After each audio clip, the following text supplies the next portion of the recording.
Very good morning, everyone. Welcome to our next lecture on 8051 microcontroller interrupt. Right. So today we will study the concept of interrupt in 8051.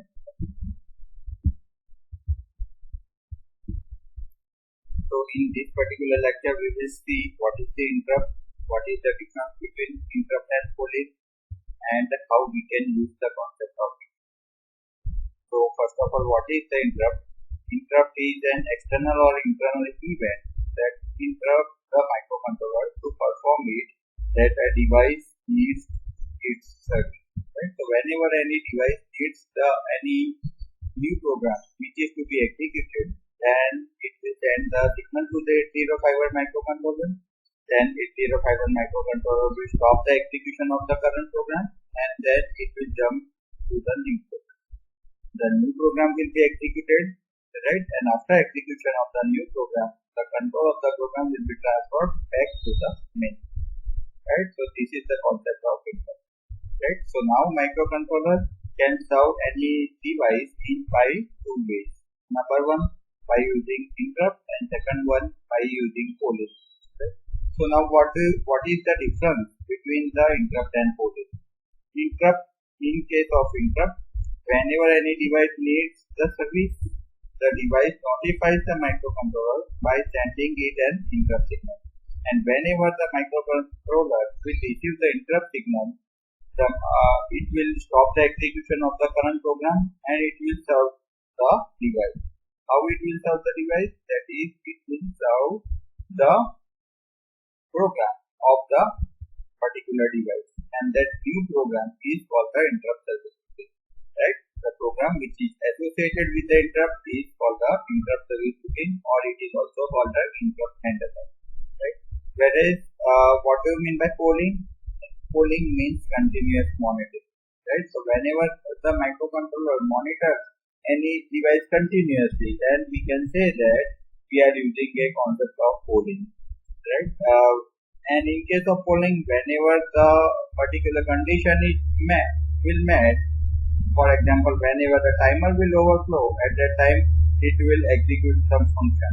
Right? So ultimately the microcontroller will continuously monitor whether the timer is overflow or not. And whenever the timer will overflow, at that time it will execute the program related to the time. Right? So this continuous monitoring of the timer overflow bit is called the polling. Right? So whenever the timer will overflow, after that only the microcontroller will serve the next device.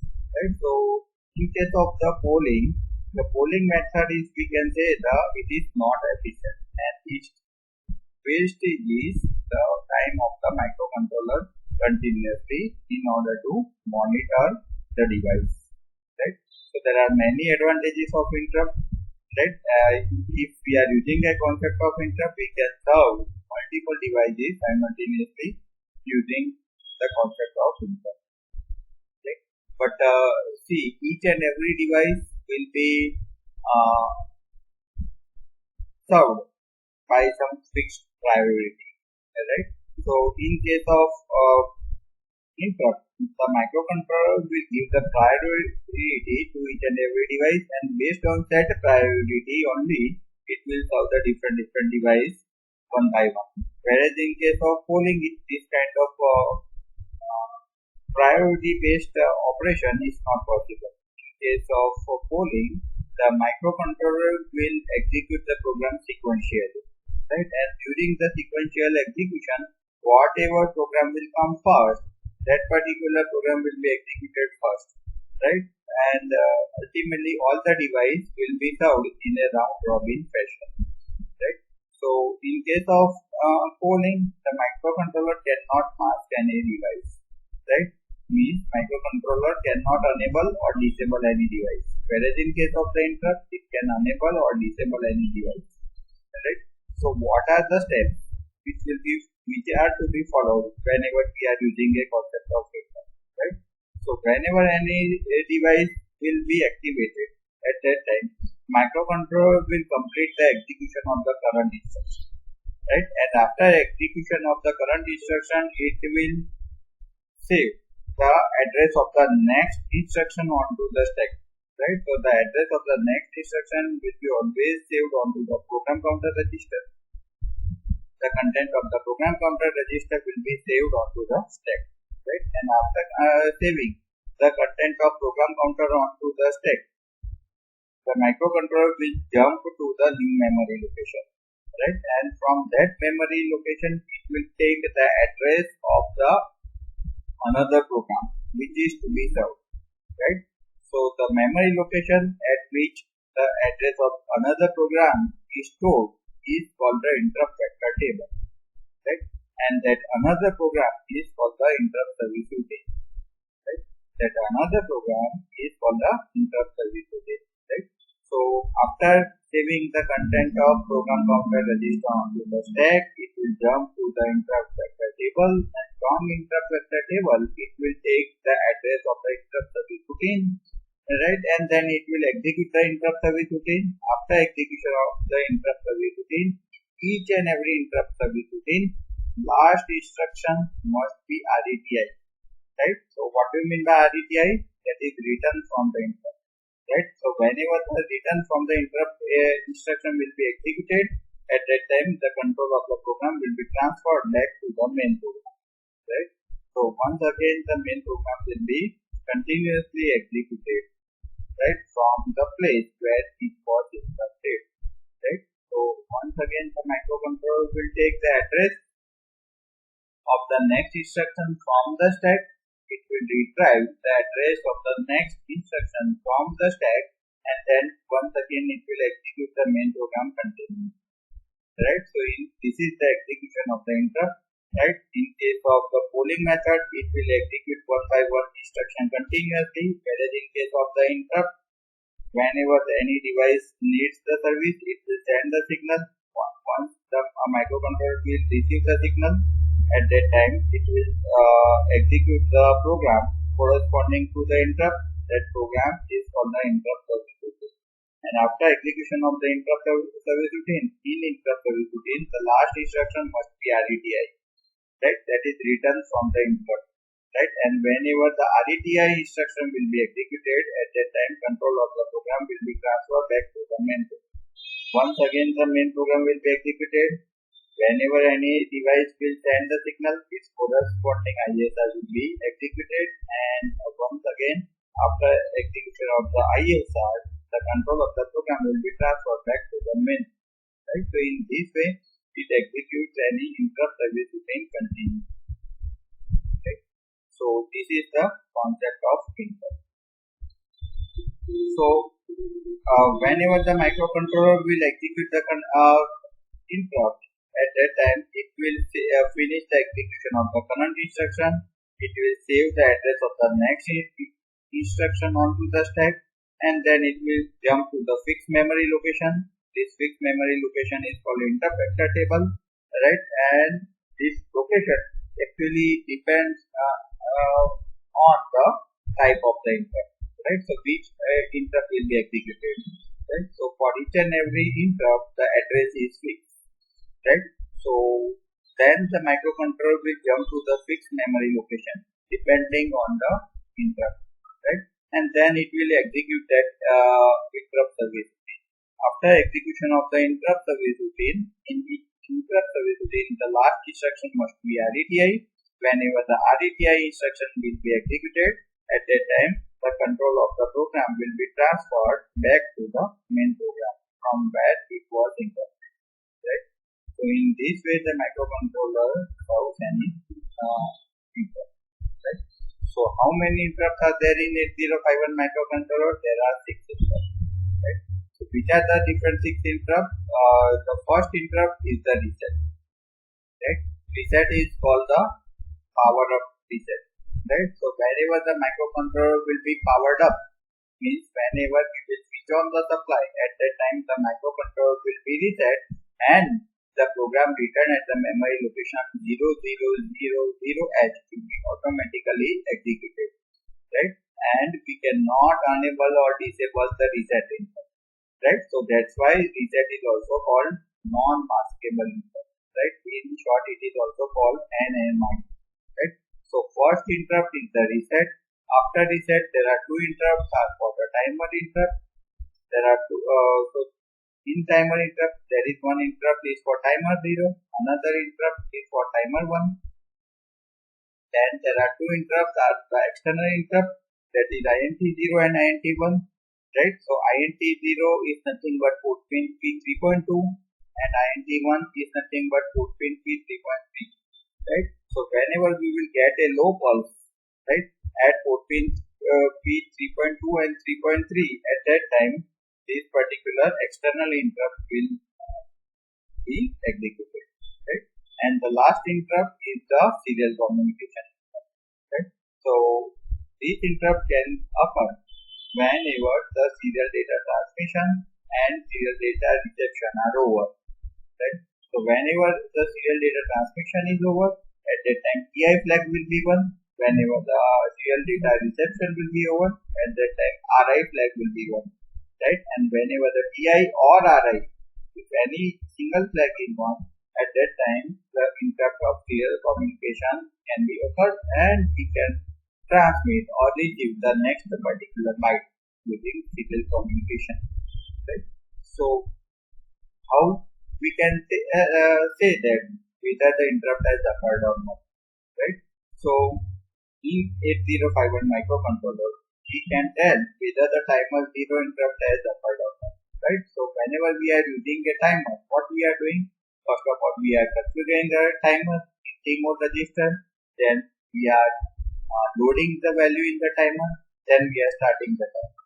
Right? After starting the timer, in one clock cycle, the value in the timer will be incremented by 1. And whenever the timer will overflow, at that time the particular timer overflow bit will be set to 1. Right? So in case of timer 0, like TF0 bit will be set to 1. So whenever the TF0 bit will be set to 1, we can say that the timer 0 interrupt has occurred. Similarly, whenever the timer 1 overflow bit will be set to 1, at that time we can say that the timer 1 interrupt has occurred. Similarly, whenever the TI flag or RI flag is 1, at that time we can say that interrupt of serial communication has occurred. And whenever we will get a low pulse at the INT 0 pin, right, at that time we can say that interrupt 0 has occurred. Right? At that time we can say that this kind of low pulse, whenever we will get a this kind of low pulse, at that time we can say that INT 0 interrupt has occurred. This low pulse we should get onto the port pin P3.2. Right? At that time we can say that external interrupt 0 has occurred because port pin P3.2 is nothing but INT 0 and similarly port pin P3.3 is nothing but INT 1. Right? So if we will get this kind of low pulse at P3.2, then we can say that INT 0 interrupt, that is external 0 interrupt has occurred.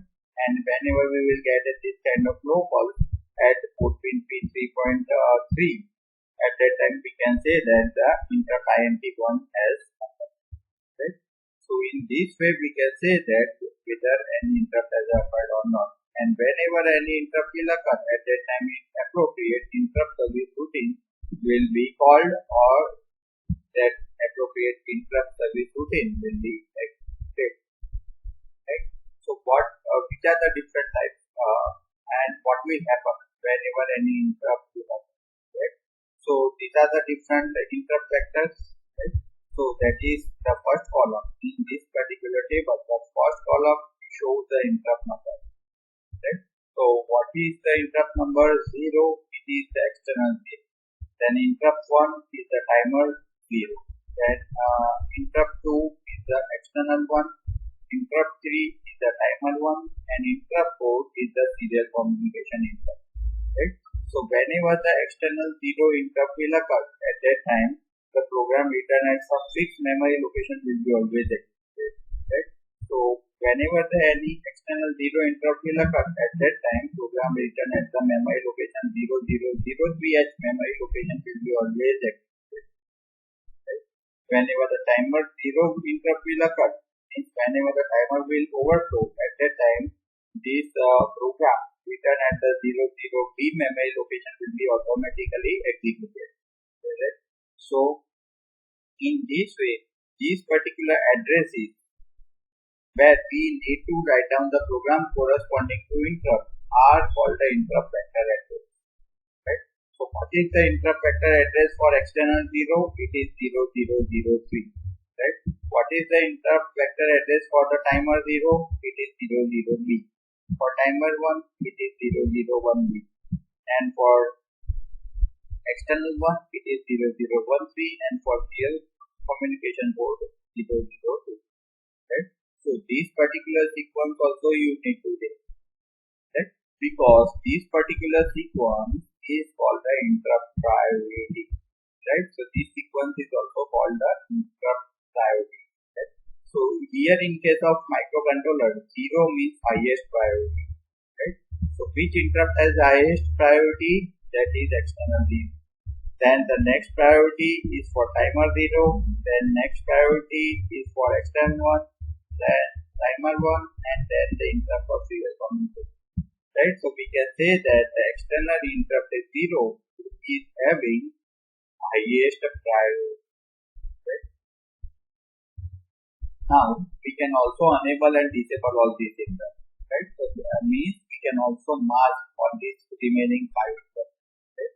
We cannot mask the reset interrupt, because whenever the reset interrupt will be executed, at that time program written at the memory location 000H will be always executed. Right? That's why reset is called non-maskable interrupt. Right? But we can disable and enable remaining all interrupts using interrupt enable register. Right? We can enable and disable all remaining interrupts using interrupt enable register. Right? So now we will see interrupt enable register. Right? So in interrupt enable register, see the priority of each and every bit is exactly same. Right? That is enable external 0, then enable timer 0, enable external 1, enable timer 1, enable the interrupt of serial communication. Right? And last particular bit is the enable all. Right?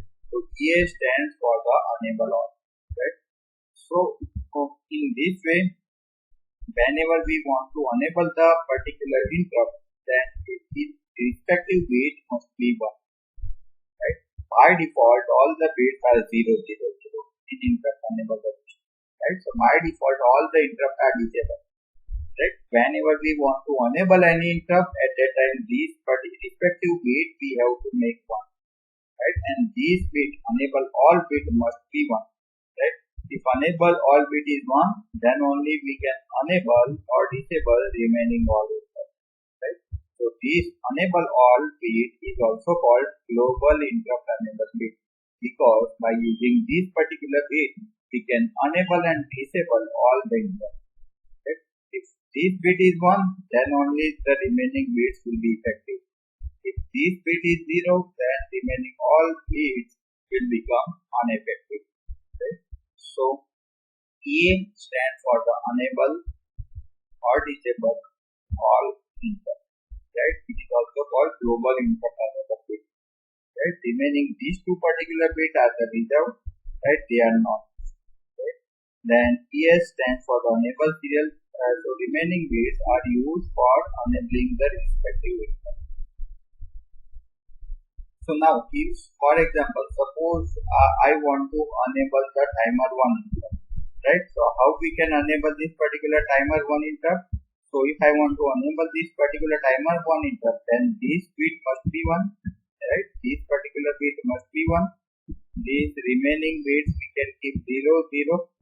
Right? I want to enable this particular interrupt of timer 1. Right? So I will make this particular bit is equals to 1 and the remaining bits should be 0. Right? So here we can say that 1000 means 8. Right? So this is 8. Right? And again 10000. Right? Means 8. Right? So in short, if I want to enable this timer 1 interrupt, right? If I want to enable this particular timer 1 interrupt, then I have to write 88 into the IP register. Right? So how we can do this? that is by writing this instruction, right? That is move IE comma hash 88H, right? Or otherwise we can also write down these two instructions, right? That is set B EA, so this particular EA bit will be set to 1 and set B ET1, right? So that ET1 will be set to 1, right? So these two bits will be set to 1, so the timer 1 interrupt will be enabled, right? So first of all we have to enable the interrupt, then we can use the concept of. So whenever we want to use the concept of interrupt, at that time, first of all we have to enable the interrupt. Right?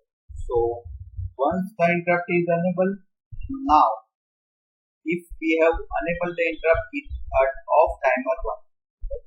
So now whenever the timer 1 will overflow, at that time program written at the 001B memory location will be automatically executed. Right? So whenever the timer 1 will overflow, at that time program written at the memory location 001B memory location will be automatically executed.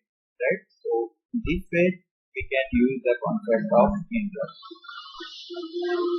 So this is the interrupt enable register. Right? So in interrupt enable register, these bits, right, are used here. Right? These bits are used here. Right? And this particular bit is this global interrupt enable bit. Right? This bit is here. Right? So if this particular bit is 1, right, then only the remaining all interrupt will be effective.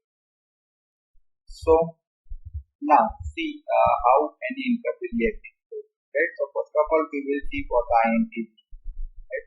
So whenever we will get this kind of low pulse onto the INT 0, right, and this low pulse should maintain this particular time period should be greater than or equals to 2 machine cycles. Right? This particular time period T of the low pulse should be greater than 2 machine cycles. Right?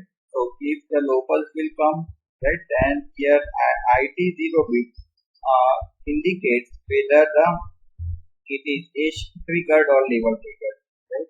So if it is 0, then it is called level triggered, and if it is 1, then it is considered as edge triggered. Right? So now if it is edge triggered, then this particular bit IE0 will indicate whether the interrupt will be occurred on positive edge or in negative edge. Right? So positive edge means whenever low pulse will be there and then there will be high pulse. Then it is at this particular instance. So this particular edge is called positive edge. Right? So at this instance, the interrupt will occur. Right? So if IT0 bit is 1, then the interrupt will occur on positive edge. If IT0 bit is 0, then interrupt will occur on negative edge. Right?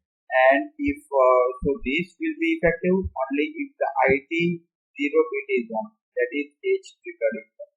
And in case of level triggered interrupt, if IT0 bit is 0, right, then it is called level triggered.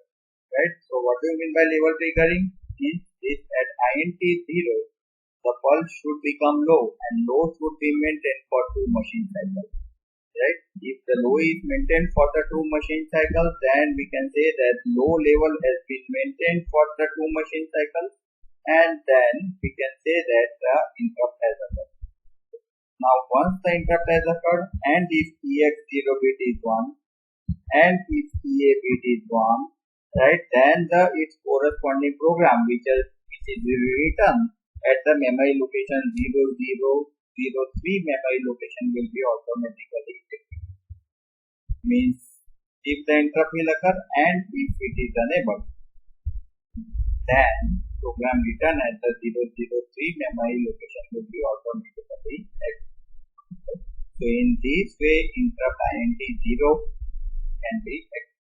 In the exactly similar way the interrupt INT1 can be executed.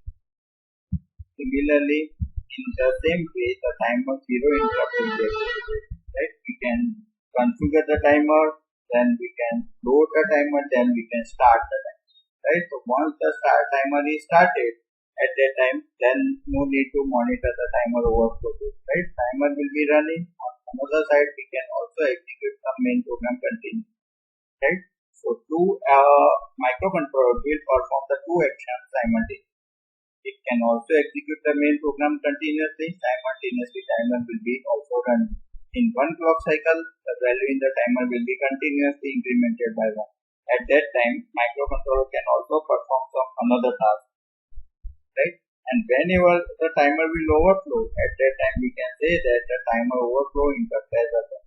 And if the particular timer is unable in the interrupt enable register, then the program return at the memory location 000 B memory location will be automatically executed, right? So in this way, the timer interrupt can be executed. Right? In the exactly similar way, whenever the timer will overflow, and if it is enabled by making this 2 bit is equals to 1, then program return at the memory location 001 B memory location will be automatically executed. Right? Similarly, the interrupt of serial communication will be executed whenever the TI bit is 1, means whenever the transmission is over, or whenever the reception is over, right?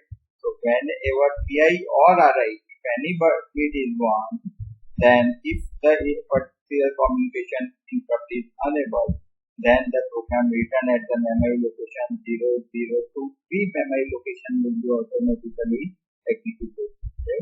So this particular figure shows how each and every interrupt can be executed. So now we can also change the priority for each and every interrupt, right? So whenever the microcontroller will be powered up, right, at that time the priorities are assigned according to the following table, right? So this is the table, right? So in which the 0 means highest priority, right? The external interrupt 0 is having highest priority, then timer 0, then external 1, then timer 1, then the interrupt of serial communication, right? So this particular table shows the priority, right? So which interrupt has highest priority, that is external, right? And which interrupt has the lowest priority, that is the interrupt of serial communication, right? So we can also change the priority, right, of all these interrupts, right? So we can change the interrupt priority through one of the registers, that is for the interrupt priority register, right? So we can also alter the sequence of interrupt priority by assigning a higher priority to any one of the interrupts by programming the register called interrupt priority register, right? So in interrupt priority register, we have to make the respective bit is equals to 1, right? So this is the interrupt priority register, right? So the sequence is also same, that is priority of external 0, then priority of timer 0, then priority of external 1, then priority of timer 1, and at last the priority of serial communication, right? So the priority bits are also there in the exactly similar manner, right? So for example, if I will make this bit is equals to 1, suppose I want to give the timer 0 highest priority, right? So what I will do, I will make this bit is equals to 1, right? So if I will make this bit is equals to 1 and I will keep remaining bit is equals to 0, right? I will keep remaining bit is equals to 0, 0, 0, right? So what we need to write into the IP register, that is 0 and this is 0, 0, 1, 0 means 2. Right, so I need to write 0, 2 into the interrupt priority register, right? So that how we can do this, that is move IP comma hash 0 to h, right? Move IP comma hash 0 to h, right? So 0, 2 will be stored into the interrupt priority register, so that this PT0 bit will be set to 1, right? Then what will be the interrupt priority? So PT0 will have the, that is timer 0, will have the highest priority, then the external one, right? Then the external one, right? Then the timer external 0, external 1, then timer 1, and then the interrupt of serial computation, right? The interrupt of serial computation. So this will be the priority, right? So this will be the priority. The priority will be timer 0, external 1, right? So this, if this bit, we will make this bit is equal to 1. So the timer 0 will come on the top. That is, it will come having higher priority than the remaining bit, right? Right. So we can also change the priority of remaining interrupt. So top 3 bits are the reserved for the future use. So we are not using it. So we will always keep top 3 bits is equal to 0. Right. So this is the priority bit of the serial port. This is the priority bit of the timer 0, then timer 1, then the INT 0, and then the right. So these are the interrupt priority bits of different. Right. Now, how we can use the concept of interrupt? Right. How to use this concept of interrupt? Right. So whenever we want to write whenever we want to use the concept of interrupt, first of all we have to write down at the first location we have to always write down ORG000H. Right. We want to write ORG, for example, 000H, or we can also write down ORG000H. So after that, the first instruction must be sjump, that is sjump to main, and this main is a one label. You can write any label, but it is a main program. That's why I have given a label main. Right. So sjump to main, right? And this main program we can write later on. Right? This main program we can write later. Then why I have written this sjump to main? Because there are only 3 memory locations for the main program. Because memory location 0003H is reserved for the external. Right? So then we can write down ORG 0003H, and then we can write down ljump to int0 ISR. Right? Ljump to int0 service routine. SR stands for the service routine. So this is one label. We can write any label. We can write any label. It is not like that we need to write on this label also. We can also write down this label. So why we need to write down this? Because the memory locations are limited and our program can be larger. Right? These memory locations which are allocated for the particular interrupt are very limited. Right? And our program can be larger. Right? So we can write down our program at the memory location 0003H, and then at the memory location 003H, the first instruction must be ljump instruction. Right? Ljump, then label, you can write any label, that is int0 ISR. Right? Then here in the bottom part, we can write down the int0 ISR. We can give the same label here, that is int0, right? int0 SR I can write, and then I can write my interrupt service routine. In interrupt service routine, the last instruction must be RETI. Right? Last instruction must be RETI, that is return from the. So this particular thing, this portion is for the int0 instruction. This portion is for the int0. In this similar way, the location for the timer 0 interrupt is 00VH. Right? So here we can write down the interrupt service routine, that is the program which is to be executed whenever the timer 0 will overflow. Right? So here we can write down ljump to T0 ISR, and T0 ISR label we can give at the later part of our program, and then we can write down the program of timer 0. In the program of timer 0 also, in the exactly similar way, the last instruction must be RET. Right? So in this way we can use the concept of interrupt.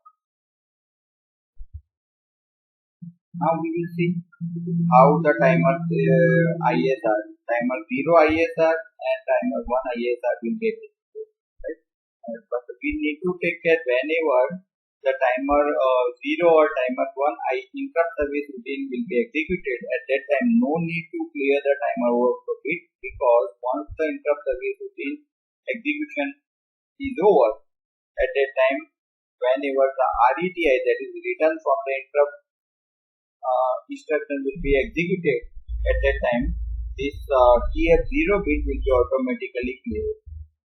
Right? So TF0 bit will be automatically cleared whenever there will be return from the interrupt. Right? So no need to clear this particular TF0 bit. Right? But do remember that we must have to reload the timer in mode 1 and no need to load the timer once again in mode 2, because it is 8-bit auto reload. Right? Similarly, how the external interrupt will be executed. Right? So here the external interrupt will be executed whenever the low pulse will be there, and this low pulse should be maintained for 2 machine cycles. Right? If the low pulse is maintained for this low pulse is maintained for the 2 machine cycles, then only the program, we can say that INT0 or INT1 interrupt is activated, and its corresponding program, which is written at either memory location 001 B memory location or 00B memory location, will be automatically 00X3 or 0013 memory location will be executed. So whenever the INT0 interrupt will occur, at that time program written at the 003 memory location will be executed. Whenever the INT1 interrupt will occur, at that time program written at the 003 memory location will be automatically executed. So for INT0, whenever this low pulse will occur, right, at that time we can say that interrupt has occurred. Right? Now here this IT0 bit indicates whether it is a level triggered interrupt or HT. Right? In case of level triggered interrupt, this INT0 pin should become high to low, and low should be maintained for 2 machine cycles. Right? At this particular instance, we can say that interrupt is activated. Right? After 2 machine cycles, we can say that interrupt is activated. Then program written at the 003 memory location will be automatically executed. Whenever the IT0 bit is 1, if the IT0 bit is 1, at that time this particular high to low pulse will come. Right? And if this particular IT0 bit is 0, right, means it is a negative edge triggered interrupt. Right? So high to low pulse will come, and IE0 bit is 0 means it is a negative edge triggered interrupt. Right? So whenever there will be low pulse will become, at that time we can say that at this particular instance we can say that interrupt has occurred. Right? If IE0 bit is 1, at that time it will come to high to low, and this then again it will go to low to high. So this is called positive edge. Right? So if at this particular instance we can say that this is a positive edge trigger. Right? So if IE0 bit is 0 means negative edge trigger interrupt, we can say that the interrupt will occur at this instance, and if IE0 bit is 1, at that time we can say that interrupt is occurred at this particular instance. Right? So if IT bit 0 bit is 1, then we can say that it is a edge triggered interrupt, then further it can be classified as negative edge or positive edge triggered, and in case of level triggered interrupt, that is IT0 bit is 0, at that time we can say that interrupt will occur at this particular instance. Right? So this all level means 0 level should be maintained for this machine.